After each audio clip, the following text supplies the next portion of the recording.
ఆరోగ్యం బాగా లేకపోతే పిల్లలకు ఎక్కువగా సిరప్లు ప్రిఫర్ చేస్తూ ఉంటారు తల్లిదండ్రులు. దగ్గు, జ్వరం ఏది వచ్చినా పిల్లలకు వాడేది టానికే. కానీ ఆరోగ్యం బాగు కోసం వాడే సిరప్లే ఇప్పుడు చిన్నారుల పాలిట శాపంగా మారుతున్నాయా?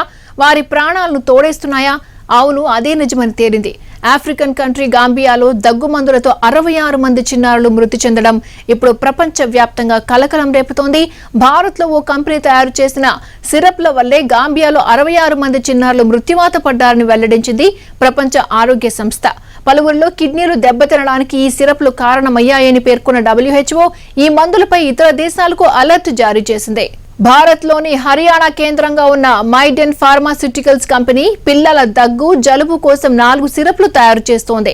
చిన్నారుల ప్రాణాలు తీసిన సిరప్లలో ఈ కంపెనీ తయారు చేసే ప్రోమెథాజైన్ ఓరల్ సొల్యూషన్, కోఫెక్స్ మాలిన్ baby cough syrup, Mecof baby syrup, మాగ్రిప్ ఎన్కోల్డ్ సిరప్లు ఉన్నాయి. అయితే ఇందులో ఎక్కువ మొత్తంలో